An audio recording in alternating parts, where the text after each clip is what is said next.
산불이 일주일 넘게 계속되고 있습니다. 지금까지 서울 면적 4분의 1가량이 불에 탔습니다. 사망자 최소 25명, 실종 신고도 20여 건에 달하고 12,000채가 넘는 건물이 불탔습니다. 악마의 바람으로 불리는 돌풍 센타이나가 불며 불은 계속 번지고 진화는 어려움을 겪고 있습니다. 험화가 휩쓸고 지나간 지역은 폐허가 됐고 삶의 터전을 잃은 사람들은 망연자실, 할 말도 잃었습니다. 벌써 사망자가 24명입니다.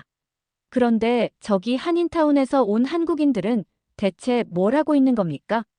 매캐한 연기와 그을음 냄새가 가득했고요. 어떤 건물 자체가 불에 탔다 이런 느낌보다는 도심 전체가 사라졌다 이런 느낌이 강했습니다. LA 대형 산불 현장에서 난리가 났습니다.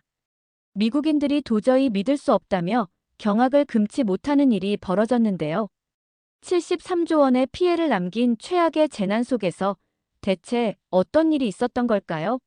한국 같은 경우는 불이 나도 콘크리트 건물, 벽돌 건물이 많기 때문에 구조물 자체는 유지되어 있는 경우가 많습니다. 그러니까 기둥 이런 것들이 남아있는 경우가 많은데 미국은 목조 건물이 많다 보니까 아예 구조물 자체가 사라지고 바닥에 재만 널려 있고 잔해만 남아있는 경우가 많았습니다. 도대체 이게 말이 됩니까? 제가 20년간 전쟁터를 누비며 봐온 그 어떤 것과도 달랐습니다. MBC 방송국의 베테랑 특파원 마이클 브라운이 떨리는 목소리로 전한 이 증언. 그가 본 것은 과연 무엇이었을까요? 특히 아시아계를 혐오했다는 그가 왜 갑자기 태도를 180도 바꾸게 된 걸까요? 저는 MBC 방송의 마이클 브라운입니다. 평소처럼 뉴스룸에서 커피를 마시며 기사를 검토하던 그날, 제 인생을 바꿔놓을 특별한 사건이 시작됐습니다. 브라운, 지금 당장 필요해. 편집장의 다급한 목소리에 고개를 들었습니다. 그의 손에는 가출력된 속보가 들려 있었어요. LA 해안가에서 시작된 작은 불씨가 강풍을 타고 번지기 시작했다는 내용이었습니다. 처음에는 평범한 산불 보도라고 생각했죠. 캘리포니아에서 산불은 흔한 일이니까요. 베테랑들 전부 현장에 있어. 자네가 가야겠네. 제가 입사 3년차 초보 기자라는 걸 아시면서도 편집장은 선택의 여지를 주지 않았습니다. 2시간 후, 저는 현장으로 향하고 있었습니다. 도로 위로는 시커먼 연기가 하늘을 뒤덮고 있었고, 사람들은 공포에 질린 얼굴로 반대편으로 달아나고 있었죠. 마이크, 실시간 중계야. 어서 준비해. 본사의 지시가 들어왔습니다. 카메라를 켜자마자 눈앞에 펼쳐진 광경에 말을 잃었습니다. 서울 여의도 면적의 26배. 나중에 제가 알게 된 피해 규모입니다. 하지만 그때는 그저 끝없이 이어지는 불길 앞에서 한 치 앞도 내다볼 수 없는 두려움만이 가득했죠. 현재 대피 인원만 15만 명을 넘어섰습니다. 떨리는 목소리로 리포팅을 이어가는데 갑자기 귀가 찢어질 듯한 폭발음이 들렸습니다. 가스관이 터졌습니다. 모두 대피하세요. 소방관들의 외침이 들렸지만 저는 카메라를 내려놓을 수 없었습니다. 그게 제 일이었으니까요. 그때였습니다. 누군가가 제 팔을 잡아 끌었습니다. 위험해요. 이쪽으로 오세요. 돌아보니 한 아시아계 남성이 서 있었습니다. 전 괜찮습니다. 취재 중이라서. 지금은 그럴 때가 아니에요. 곧 2번째 폭발이 일어날 거예요. 그의 말이 끝나기가 무섭게 또 다른 폭발음이 울렸습니다. 그는 저를 안전한 곳으로 데려갔고 정확히 예측했던 폭발 지점을 가리키며 설명을 이어갔습니다. 이 지역 가스관은 전부 노후화됐어요. 화재가 번지는 순서도 예측할 수 있죠. 그제서야 그가 평범한 시민이 아니라는 걸 알았습니다. LA 소방본부 자문위원이자 한인회 재난대책위원회 위원장이라고 했죠. 김준호 박사였습니다. 지금 상황이 심각합니다. 하지만 더 큰 문제는 따로 있어요. 그의 말에 귀를 기울였습니다. 이 불길은 단순한 산불이 아닙니다. 우리 도시의 민낯을 보여줄 거예요. 그때는 몰랐습니다. 그의 말이 얼마나 정확한 예언이 될지를. 그리고 제가 앞으로 목격하게 될 놀라운 광경들을요. 이제 막밤이 시작되고 있었습니다. LA의 가장 긴 밤이 될 그날, 아무도 예상하지 못한 일들이 벌어지기 시작했습니다. 박사님, 그런데 왜 한인회에서 이런 준비를 하고 있는 거죠? 제 질문에 김준호 박사는 잠시 깊은 한숨을 내쉬었습니다. 92년 LA 폭동을 아시나요? 물론 알고 있었습니다. 역사적인 인종 폭동 사태였죠. 그때 우리는 철저히 고립됐었죠. 아무도 도와주지 않았어요. 경찰도 소방서도. 그래서 우리 스스로를 지켜야 했습니다. 그의 설명은 계속됐습니다. 그 이후 한인 사회는 어떤 재난이 와도 대처할 수 있도록 체계적인 시스템을 갖추기 시작했다고 해요. 정기적인 재난 훈련은 물론 첨단 통신 장비까지 구비했다고 합니다. 저기 보이시나요? 그가 가리킨 방향을 보니 한 무리의 사람들이 체계적으로 움직이고 있었습니다. 우리 자원봉사자들입니다. 이미 대피소 설치를 시작했을 거예요. 음식과 담요, 응급 물품까지 준비돼 있죠. 제가 놀란 표정을 짓자 그가 웃으며 말했습니다. MBC 특파원이시니 더 놀라운 걸 보여드릴 수 있을 것 같은데요. 저희와 함께 가시겠습니까? 망설일 이유가 없었습니다. 본사에 연락을 취한 뒤 저는 김 박사를 따라 나섰습니다. 그리고 그건 제가 평생 잊지 못할 취재의 시작이 되었죠. 거대한 불길 속에서 누군가는 이미 희망을 준비하고 있었던 겁니다. 첫날 밤은 그렇게 시작됐습니다. 하지만 이건 시작에 불과했어요. 제가 본 것은 빙산의 일각이었죠. LA를 뒤덮은 거대한 불길 속에서 한인들은 더 놀라운 일들을 준비하고 있었으니까요. 김준호 박사를 따라 도착한 곳은 한인회관이었습니다. 건물 외벽은 이미 검게 그을려 있었지만 내부는 놀랍도록 질서정연했어요. 이쪽입니다. 2층으로 올라가 보니 예상치 못한 광경이 펼쳐져 있었습니다. 마치 작은 군사작전실 같았어요. 벽면에는 LA 전역의 지도가 걸려 있었고 실시간으로 화재 상황이 업데이트되고 있었죠. 이건 대체 어떻게? 우리만의 시스템입니다. 한인 택시 기사들과 상인들이 실시간으로 정보를 공유하고 있어요. 그때였습니다. 갑자기 비상벨이 울렸어요. 베버리 힐스에서 약탈이 시작됐습니다. 순식간에 분위기가 긴장감으로 가득 찼습니다. 하지만 혼란스럽지 않았어요. 마치 오래 준비해온 일처럼 모두가 신속하게 움직이기 시작했죠. 잠깐만요. 제가 끼어들었습니다. 왜 베버리 힐스까지 신경 쓰시는 거죠? 한인타운과는 거리가 꽤 먼데.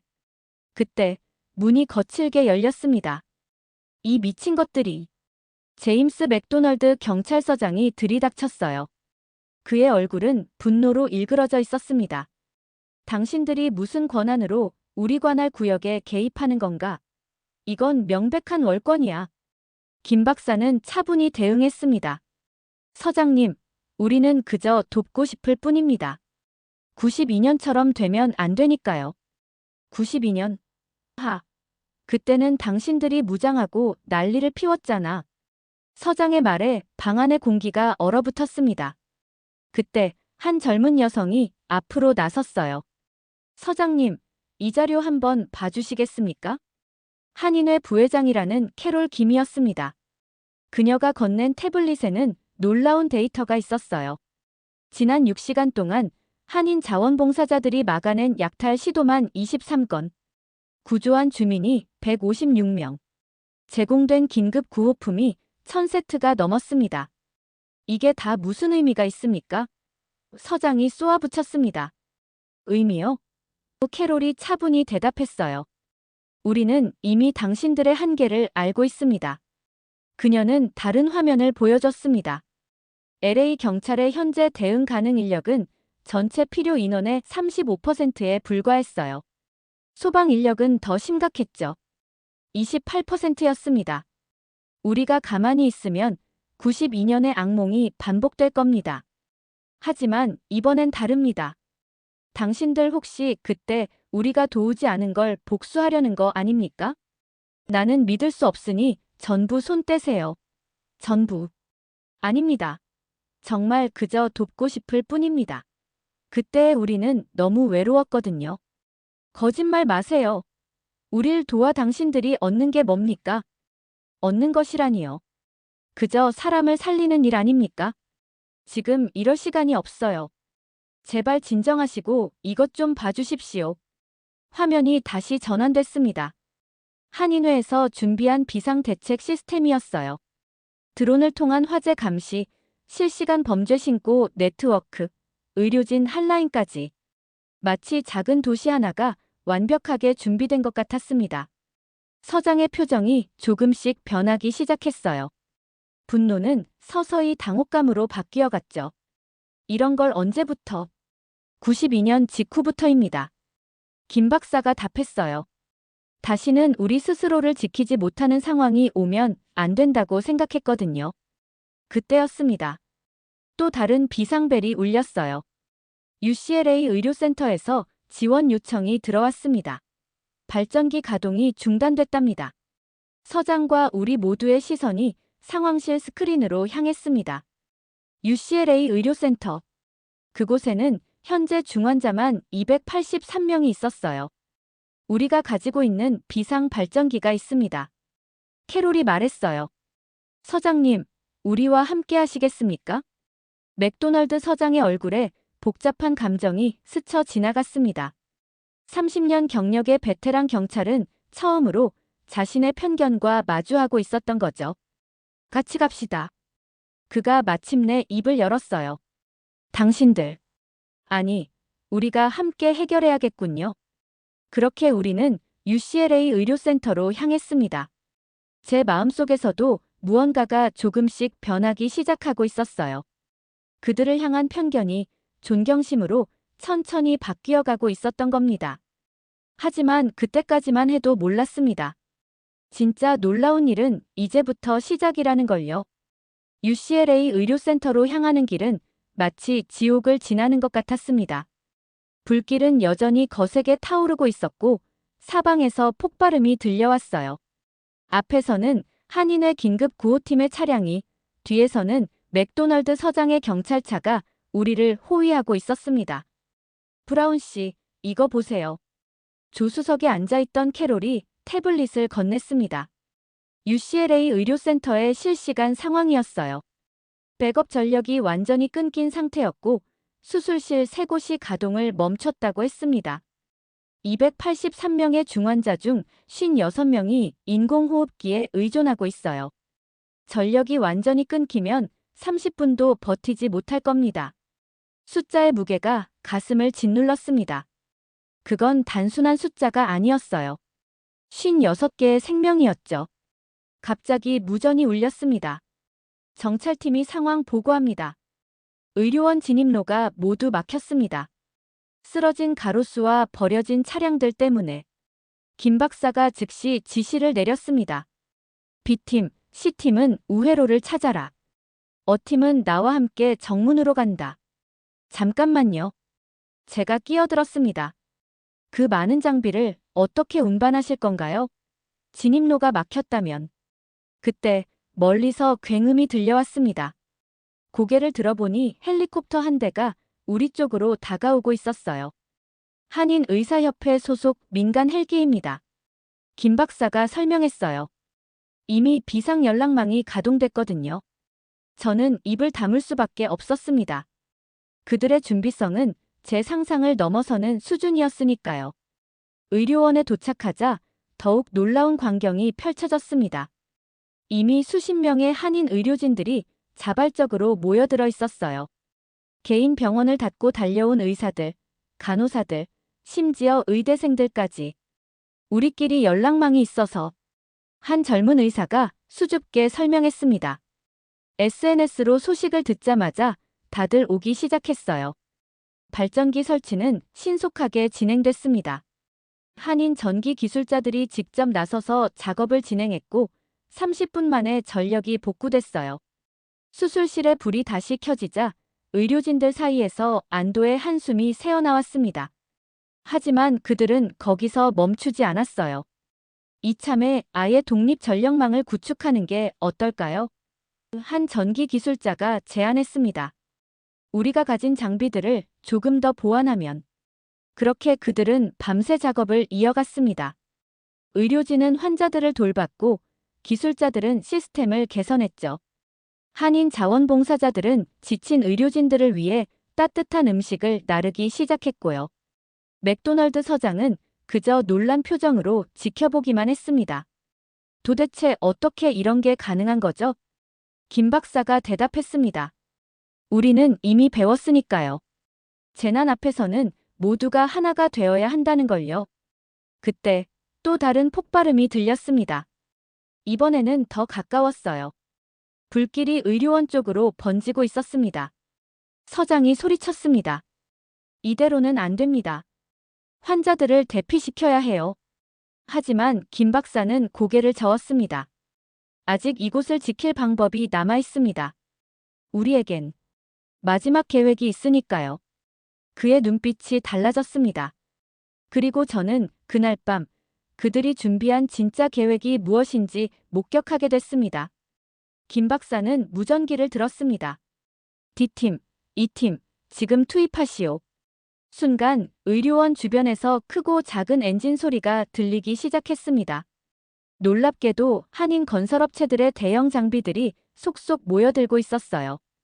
굴삭기, 불도저, 심지어 레미콘 차량까지. 저게 다 뭡니까? 서장이 물었습니다. 방화벽을 만들 겁니다. 김 박사가 대답했어요. 우리가 가진 모든 장비와 인력을 동원해서요. 그들의 계획은 명확했습니다. 의료원 주변에 인공 방화벽을 구축하는 것. 레미콘 차량들은 즉석에서 시멘트를 타설했고 중장비들은 쉴 새 없이 흙을 쌓아 올렸습니다. 이런 건 본 적이 없는데요? 제가 물었습니다. 한국의 산불 진화 기법입니다. 김 박사가 설명했어요. 우리나라는 산이 많아서 이런 방식으로 불길을 막곤 하거든요. LA에선 처음 시도해보는 거지만 될 겁니다. 그의 말이 맞았습니다. 시간이 갈수록 거대한 방화벽이 의료원을 감싸기 시작했고 불길은 더 이상 진전하지 못했어요. 맥도널드 서장의 눈에 눈물이 고였습니다. 미안합니다. 정말 미안합니다. 그는 흐느끼며 김 박사의 손을 잡았습니다. 30년간의 편견이 무너지는 순간이었죠. 하늘이 밝아오기 시작했습니다. UCLA 의료센터는 그렇게 살아남았고 283명의 생명도 구할 수 있었습니다. 하지만 이건 시작에 불과했어요. 그들의 진정한 저력은 이제부터가 시작이었으니까요. CNN, CBS, FOX 뉴스. 다음 날 아침 모든 주요 방송사가 UCLA 의료센터의 기적을 보도하기 시작했습니다. 한인들이 만든 임시 방화벽은 미국 재난 방재 역사상 유례없는 사례로 기록됐어요. 어떻게 이런 생각을 하신 겁니까? 아침 뉴스에서 한 앵커가 김 박사에게 물었습니다. 한국은 이미 오래전부터 이런 기술을 써왔습니다. 우리나라는 산이 많아서 자연스럽게 발전한 거죠. 그의 말에 저는 깊은 충격을 받았습니다. 제가 알던 한국은 그저 작은 아시아 국가 중 하나였을 뿐이었으니까요. 브라운 씨, 우리 본부에 가보시겠어요? 캐롤이 제안했습니다. 한인회관이 아닌 다른 장소였어요. 도착한 곳은 LA 외곽의 한 건물이었습니다. 겉보기엔 평범해 보였지만 내부는 충격 그 자체였어요. 이곳이 우리의 재난 통제센터입니다. 마치 나사 통제실 같았어요. 수십 개의 모니터에는 실시간 데이터가 흐르고 있었고 AI가 화재 진행 경로를 예측하고 있었습니다. 이 시스템은 한국의 재난 관리 시스템을 벤치마킹했습니다. 김 박사가 설명했어요. 한국은 이미 전 세계에서 가장 앞선 재난 대응 시스템을 갖추고 있거든요. 실제로 눈앞에서 본 기술은 놀라웠습니다. 드론을 통한 실시간 화재 감시, AI 기반 확산 예측, 주민 긴급 알림 시스템까지. 심지어 소방관들의 생체 신호도 실시간으로 모니터링되고 있었어요. 미국 소방당국의 시스템은 솔직히 구식입니다. 맥도널드 서장이 한숨을 쉬었어요. 우리는 아직도 무전기로 소통하고 있는데 여긴 이미 미래에 와 있네요. 더 놀라운 건 따로 있었습니다. 이 모든 시스템이 한인 커뮤니티의 자체 기술로 구축됐다는 거예요. 한국에서 IT 기업을 운영하다 이민 온 분들이 많습니다. 그분들이 재능 기부로 만들어주셨죠. 그때 새로운 알림이 울렸습니다. 베버리 힐스 쪽에서 새로운 불길이 번지고 있다는 소식이었어요. 이제 우리 차례입니다. 김 박사가 버튼을 눌렀습니다. 순간 건물 뒤편에서 굉음이 들렸어요. 저게 뭡니까? 제가 묻자 캐롤이 환하게 웃었습니다. 한국의 또 다른 기술이에요. K방제의 진수를 보여드리겠습니다. 그리고 그날 저는 제 눈을 의심할 수밖에 없는 광경을 목격하게 됩니다. 한국의 기술력이 만들어낸 놀라운 기적을. 그리고 그것은 LA 산불 대응의 역사를 완전히 다시 쓰게 되죠. 건물 뒤편에서 나타난 것은 특수 개조된 소방 차량들이었습니다. 일반 소방차와는 완전히 달랐어요. 이건 한국 특수 소방 차량을 개조한 겁니다. 일반 소방차보다 물 분사력이 4배 강하고 특수 소화약제도 사용할 수 있죠. 한국 소방청과 기업들이 공동 개발한 최신 기술이라고 해요. 이걸 어떻게 들여오신 거죠? 작년부터 준비했습니다. LA 소방본부에서는 예산 문제로 도입을 포기했지만 우리 교민들이 십시일반 모아서 말을 마치기도 전에 차량들이 출동했습니다. 실시간 영상이 관제실로 전송되기 시작했어요. 보세요. 이건 한국의 AI 기술입니다. 화면에는 불길의 온도와 바람의 방향까지 분석한 데이터가 실시간으로 표시되고 있었습니다. 마치 SF 영화의 한 장면 같았어요. 미국은 아직도 경험에 의존하는데 맥도널드 서장이 고개를 저었습니다. 이건 완전히 다른 차원이군요. 특수 소방차들이 베버리 힐스에 도착하자 놀라운 일이 벌어졌습니다. 강력한 수압과 특수 소화약제의 조합으로 불길이 눈에 띄게 잡히기 시작한 거예요. 이게 바로 K방제의 힘입니다. 김 박사가 자부심 가득한 목소리로 말했어요. 한국은 이미 세계 최고의 재난 대응 기술을 보유하고 있어요. 그의 말이 과장이 아니었습니다. 통제실의 모니터들은 계속해서 놀라운 데이터를 보여주고 있었으니까요. 진화 효율성 82%, 대응 속도 3배 향상, 인명 피해 제로.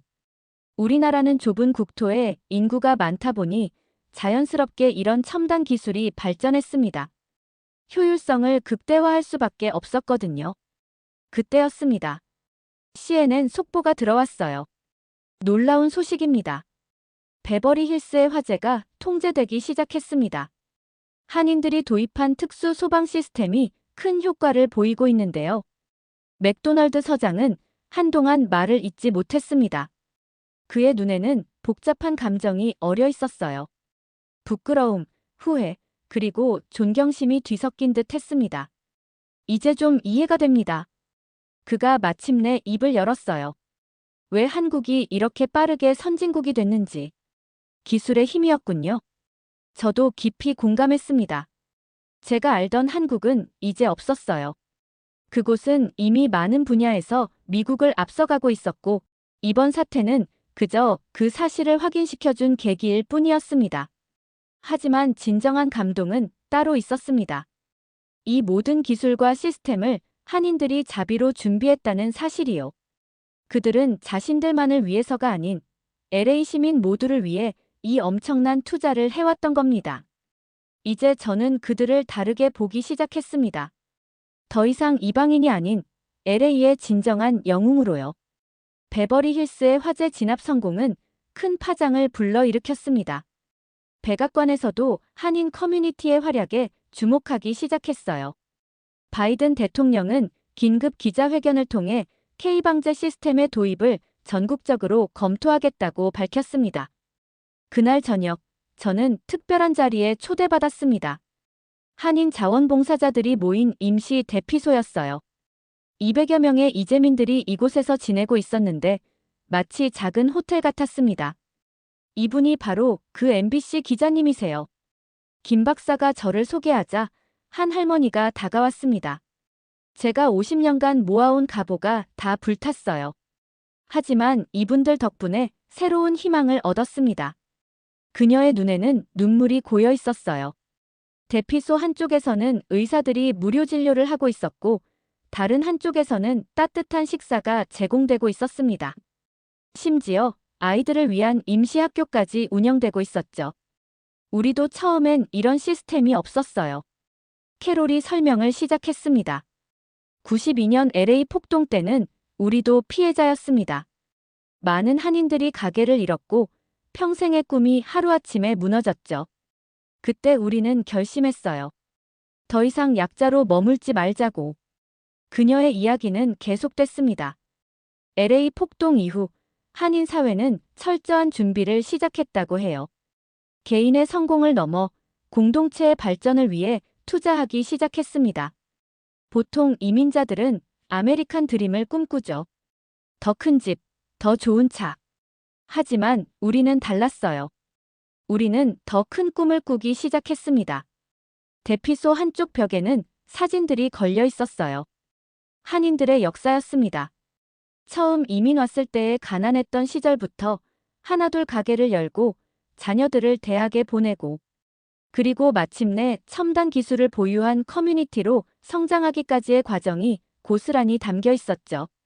이제 우리 2세들은 나사에서 일하기도 하고 실리콘밸리의 CEO가 되기도 합니다. 하지만 그들도 절대 뿌리를 잊지 않아요. 주말이면 여기 와서 봉사활동을 하죠. 그때 한 청년이 다가왔습니다. 구글에서 AI 엔지니어로 일한다는 데이빗 김이었어요. 제가 이 재난 관리 시스템에 AI를 만들었습니다. 부모님 세대가 겪은 고통을 물려받고 싶지 않았거든요. 저는 그들의 이야기를 들으며 깊은 감동을 받았습니다. 이것은 단순한 성공 스토리가 아니었어요. 이민자들의 아메리칸 드림을 뛰어넘은 더 높은 차원의 이야기였습니다. 우리가 꿈꾸는 건 공존입니다. 김 박사가 말했어요. 한국의 발전된 기술과 시스템을 미국 사회에 나누는 것. 그게 우리가 이 나라에 보답하는 방법이라고 생각해요. 밤이 깊어갔지만 자원봉사자들의 발걸음은 멈추지 않았습니다. 그들의 눈빛에서 지친 기색은 찾아볼 수 없었어요. 오히려 자부심과 사명감이 빛나고 있었죠. 바깥에서는 여전히 불길이 타오르고 있었지만 이곳에서만큼은 희망이 가득했습니다. 한인들이 만들어낸 작은 기적이 이제는 LA 전체의 희망이 되어가고 있었으니까요. 하늘에서 잿빛 눈이 내리기 시작했습니다. 하지만 더 이상 두렵지 않았어요. 이제 우리에겐 한국의 기술과 한인들의 헌신이 있었으니까요. 그리고 저는 그날 밤 제 기사의 첫 문장을 써내려가기 시작했습니다. LA의 하늘에 희망이 있다면 그것은 한인들이 만들어낸 기적 덕분일 것이다. 기사를 쓰고 있을 때 한 할머니가 다가와 커피를 건네주셨습니다. 메리 윌슨이라는 분이었어요. 저는 원래 아시아계를 별로 좋아하지 않았어요. 그녀가 조심스럽게 말을 꺼냈습니다. 특히 LA 폭동 때는 그들을 이해할 수 없었죠. 옥상에서 총을 들고 할머니는 잠시 말을 멈추었다가 이어갔습니다. 하지만 이제 알겠어요. 그들이 왜 그래야만 했는지를. 그리고 그 후로 얼마나 놀랍게 발전했는지도요. 그녀의 손자는 지금 임시학교에서 한인 대학생들에게 수학을 배우고 있었습니다. 할머니는 그 광경을 보며 눈시울을 붉혔어요. 이런 게 진정한 미국의 모습 아닐까요? 서로 돕고 배우고 함께 성장하는 거. 저는 그 말에 깊이 공감했습니다. 제가 본 한인 커뮤니티는 단순한 소수 민족 공동체가 아니었어요. 그들은 미국의 새로운 미래를 보여주고 있었습니다. 밤이 깊어가는데도 대피소는 여전히 활기찼습니다. 한쪽에서는 K-팝 댄스를 가르치고 있었고 다른 쪽에서는 한국어 수업이 한창이었죠. 재난 속에서도 문화는 계속 융합되고 있었습니다. 브라운 씨. 캐롤이 다시 저를 불렀습니다. 내일은 더 큰 것을 보여드리고 싶어요. 우리가 준비한 마지막 카드가 있거든요. 그녀의 눈빛이 반짝였습니다.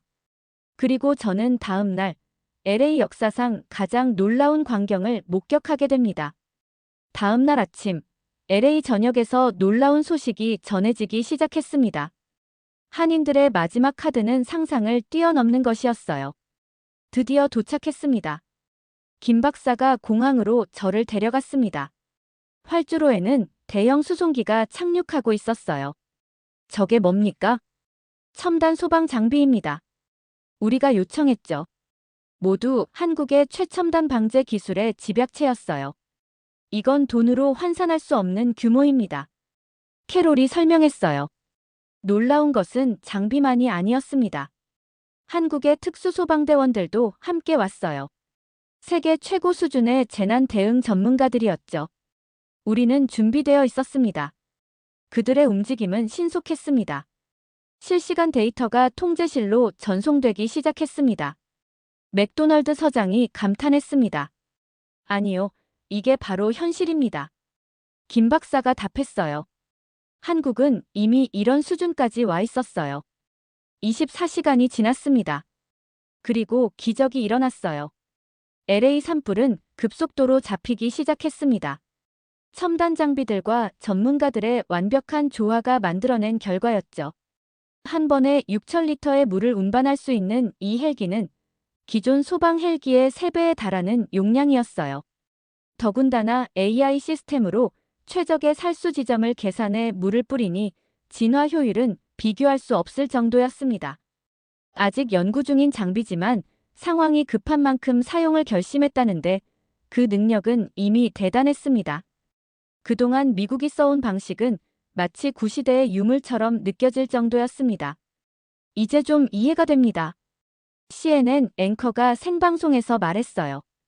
왜 한국이 전 세계 재난 관리 시스템의 표준이 되었는지. 우리는 너무 뒤처져 있었네요. 하지만 더 놀라운 건 따로 있었습니다. 한국 특수소방대원들은 현장에서 눈물을 흘리는 주민들을 끌어안으며 위로했어요. 첨단 장비를 다루면서도 가장 중요한 건 사람이라는 걸 잊지 않았던 거죠. 우리가 진정으로 자랑스러워해야 할 건 기술이 아닙니다. 김 박사가 말했어요. 서로를 위해 한마음이 된 사람들의 마음이죠. 한인 커뮤니티는 끝까지 최선을 다했습니다. 화재가 어느 정도 잡히자 이번에는 복구에 앞장섰어요. 건설업체들은 무상으로 장비를 제공했고 의료진들은 계속해서 봉사를 이어갔습니다. 브라운 씨. 캐롤이 제게 마지막 인터뷰를 요청했을 때 저는 물었습니다. 이 모든 걸 해내신 진짜 이유가 뭔가요? 그녀는 잠시 생각하더니 답했습니다. 우리는 꿈이 있었어요. 더 이상 이방인이 아닌 진정한 미국인으로 인정받는 것. 그리고 마침내 우리는 해냈습니다. 오늘도 LA의 하늘은 맑습니다. 산불의 흔적은 점점 지워지고 있어요. 하지만 한인들이 보여준 희망의 불빛은 여전히 밝게 타오르고 있습니다. 이제 저는 압니다. 진정한 영웅은 화려한 기술이나 장비가 아닌 서로를 위해 헌신할 줄 아는 사람들의 마음이라는 것을. 그리고 그 마음이 있는 한 어떤 재난도 이겨낼 수 있다는 것을. 이것이 제가 본 LA 산불 현장의 진짜 이야기입니다. 한국인들이 보여준 기술의 힘과 인간의 따뜻함이 만들어낸 기적의 순간들. 저는 이 이야기를 평생 잊지 못할 것입니다. 그리고 이제 LA도 잊지 못할 것입니다. 우리 모두를 구해준 영웅들의 이야기를. 여러분, 마이클 브라운 씨의 특별한 이야기 어떠셨나요? 재난의 순간, 우리 한국인들이 보여준 놀라운 모습에 저 역시 가슴이 뜨거워졌습니다. 이제는 세계 곳곳에서 K문화를 넘어 K정신까지 인정받고 있다는 사실이 자랑스럽네요. 시청자 여러분들의 소중한 의견도 꼭 들려주세요. 더 많은 분들과 이 감동을 나누고 싶으시다면 구독과 좋아요도 잊지 말아주세요. 다음에도 좋은 이야기로 찾아뵙겠습니다. 감사합니다.